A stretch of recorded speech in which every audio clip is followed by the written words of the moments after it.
I'm Rob Bigelow. I'm a Master Sommelier, and I'm the Senior Director of Wine Education and On-Premise Development for St. Michel Wine Estates.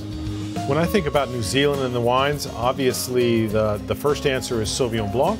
2/3 to 3/4 of all the vineyards and the production of New Zealand is Sauvignon Blanc. There are other interesting varietals, but at the end of the day, it's Sauvignon Blanc. Super crisp, aromatic, lovely, perfect with seafood, Sauvignon Blanc all day, every day. Villa Maria Wine Estates is one of New Zealand's founding wineries.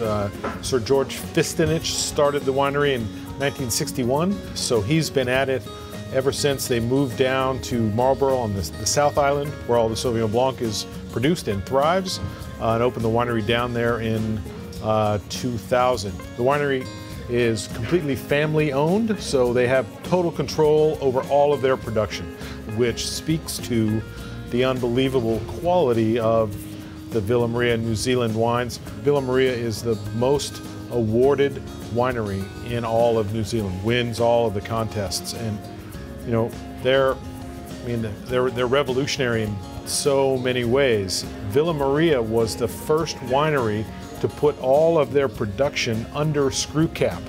By 2000, every bottle of wine that Villa Maria produced was under screw cap, which assured 100% quality for every bottle of wine. Super revolutionary. We're talking a lot today about sustainability. Their sustainability practices are unparalleled. They feed a lot of waste to the worms. They create fertilizer that's put back into the vineyard. There are sheep grazing in the vineyards, making the vineyards more of a habitat than a monoculture. Their early sustainability practices, just treating the soil right, not using any synthetic pesticides, also does nothing but improve the quality of the fruit. Early on, Sir George understood that the quality of fruit was everything. If you don't grow spectacular grapes, you can't make spectacular wine. Bad grapes make bad wine. Great grapes make good wine. So Sir George knew from the beginning that by reducing yields to 3 or 4 tons to the acre, you by definition improve the quality of the fruit coming out of your vineyard, which is going to translate to a better bottle of wine. I guess if we were going to talk about this wine specifically, the 2017 Private Bin Sauvignon Blanc, it's a 90-point wine.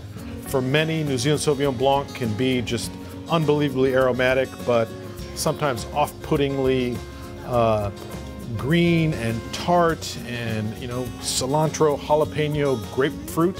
I think a lot of people may have palate fatigue from that style.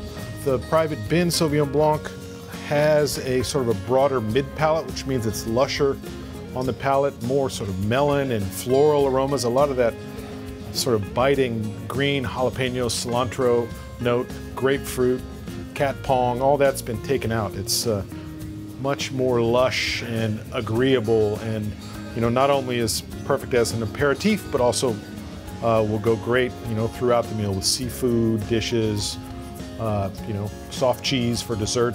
It's just super versatile and stands apart from the rest of the field in New Zealand Sauvignon Blanc. I think where Villa Maria wants to go from here is obviously cementing and holding down their place in the Sauvignon Blanc. They're branching out and have created a bubbly Sauvignon Blanc, so not quite champagne, but certainly bubbly.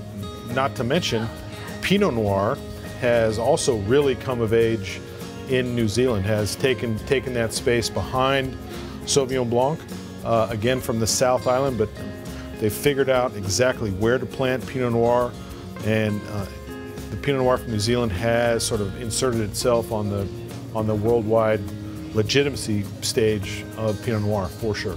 But today, it's all about Sauvignon Blanc, all day, every day.